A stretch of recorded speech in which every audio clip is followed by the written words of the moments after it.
मित्र नमस्कार।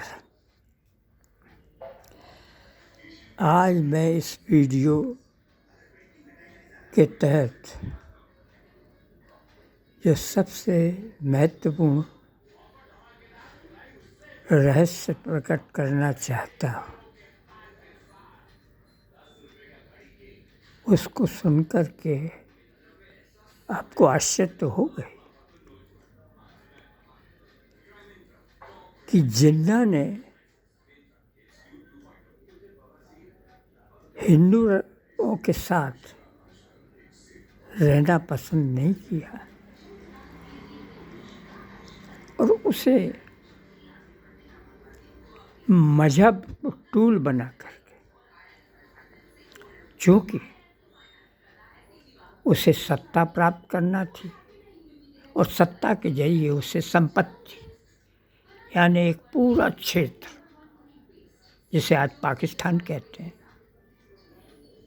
और उसकी उसने आशा लगाए हुए थे कि उसको हैदराबाद की स्टेट का भी हिस्सा मिल जाएगा, बंगाल मिल जाएगा और कश्मीर भी मिल जाएगा। तो एक बहुत बड़ा हिस्सा, बहुत बड़ी प्रॉपर्टी पर उसका राज हो जाएगा। ऐसा कहा जाता है, अब सही है गलत है, कि महात्मा गांधी ने जिन्ना से कहा कि भाई मैं आपको हिंदुस्तान का प्राइम मिनिस्टर बनवा दूंगा और आप अलग मत होइए। मैं तो आपके खिलाफत आंदोलन को भी मंजूरी देता हूँ कि अगर वो चाहे तो हिंदुओं को, जिसका मतलब यह हुआ कि हिंदुओं को मुसलमान भी बना सकते हैं। लेकिन जिन्ना ने इस बात पर विचार नहीं किया और जिन्ना अलग हो गया। परिणाम ये हुआ कि गांधी जी और यहाँ के जिन मुसलमानों ने पाकिस्तान के पक्ष में वोट दिया, वो मुसलमान यहीं रहे और उनको संरक्षण देने के लिए एक सेकुलर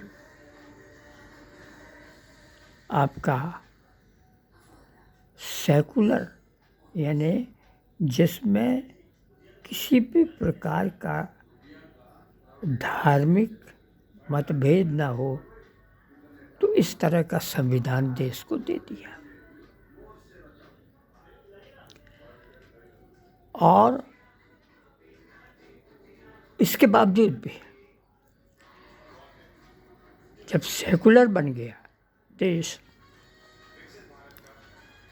तो भी आज हम जो परिस्थिति देखते हैं कि 25% या 25 करोड़ मुस्लिम आबादी जो है वो अभी भी कट्टर मुस्लिम है। मैं ये नहीं कहता कि जो पढ़े लिखे लोग हैं और जो खुले दिमाग के लोग हैं वो कट्टरता का विरोध करते हैं, परंतु अगर जिन्ना इस देश का प्रधानमंत्री हो जाता तो विगत 50-60 साल में ये देश पूरी तरह से इस्लामी देश बन जाता। इसका उदाहरण मैं देता हूँ कि जिस तरह लेबनान में सन 1920 में वहाँ की आबादी 70-80% ईसाई थी, लेकिन कालांतर में जब फ्रेंच ने उसको आज़ादी दी लेबनान को, तो धीरे धीरे ईरान और सीरिया से जो शरणार्थी मुस्लिम वहाँ पहुँचे, वो सबसे ज़्यादा उनकी जनसंख्या हो गई और ईसाइयों की जनसंख्या कम हो गई।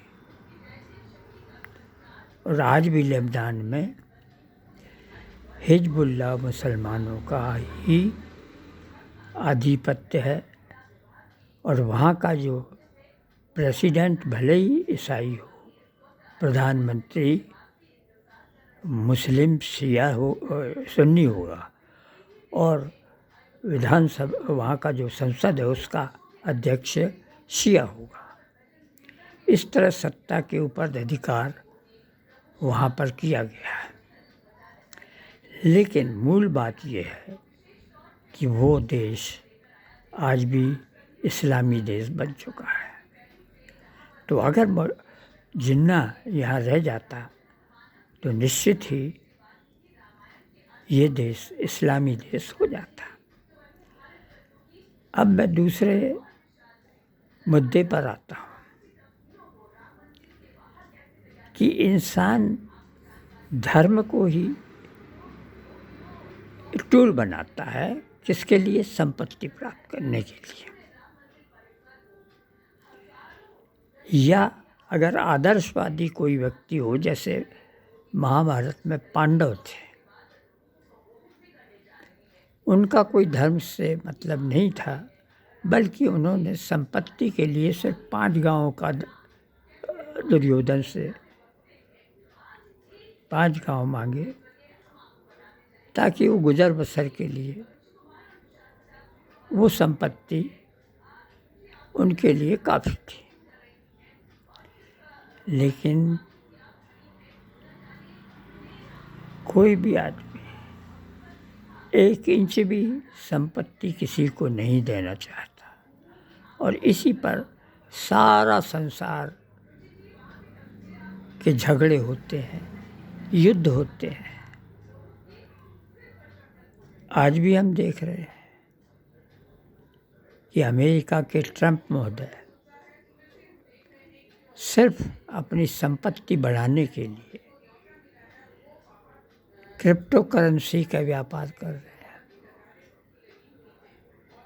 लोगों के ऊपर टैक्स लगा रहे हैं। तो ये सब संपत्ति का खेल है।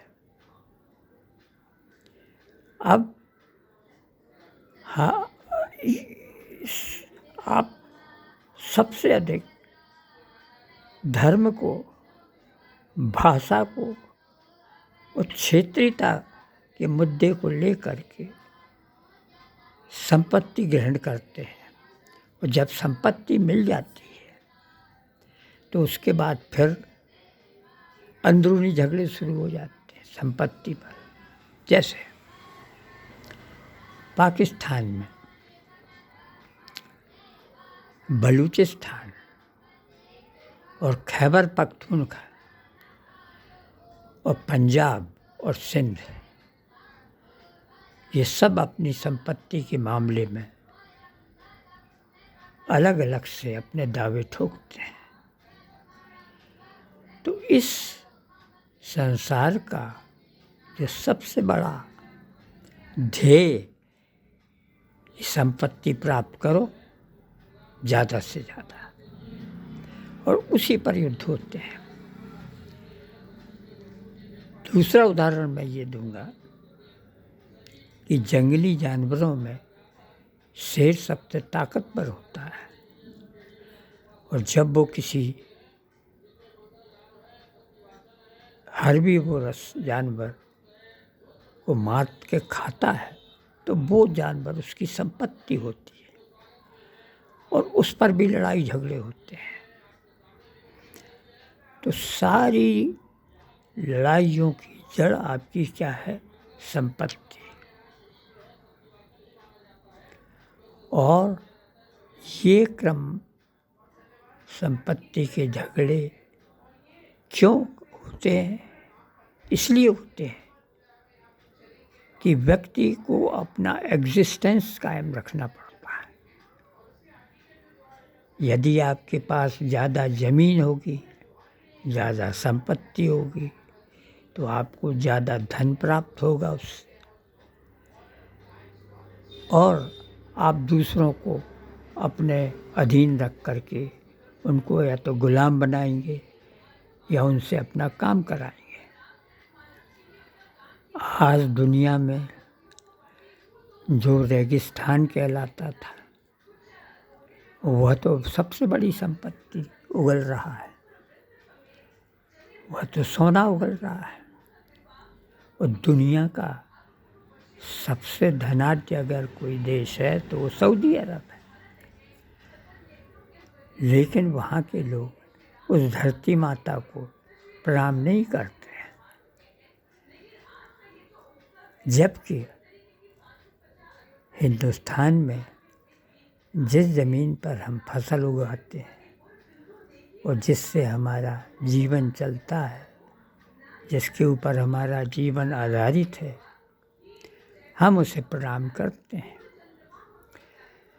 बंकिम चंद्र चटर्जी ने जो जन्मभूमि पर अपना कविता लिखी अपना, वो तो अमर है, क्योंकि सब कुछ धरती पर है।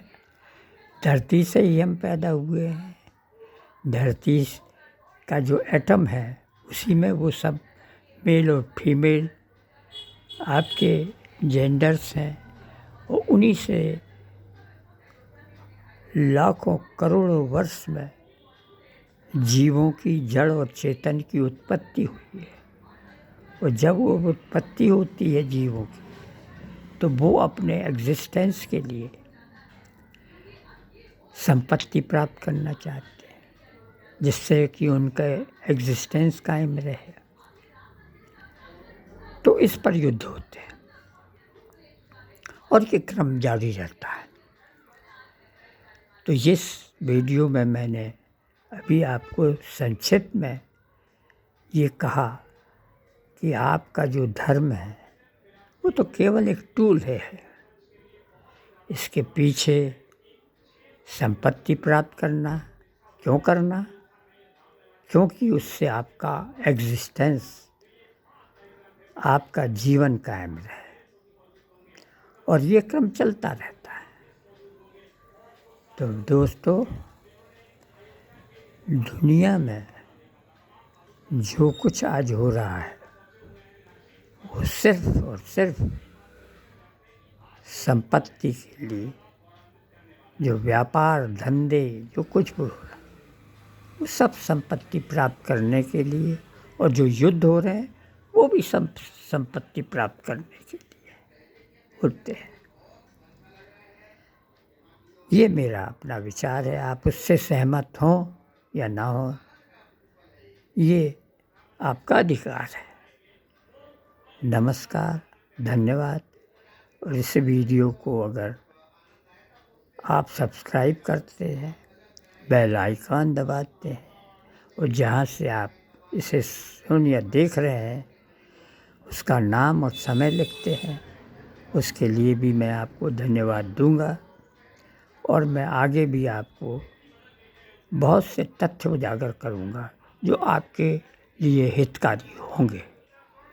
धन्यवाद, नमस्ते, जय हिंद, सलाम, सत श्री अकाल, जय हिंद।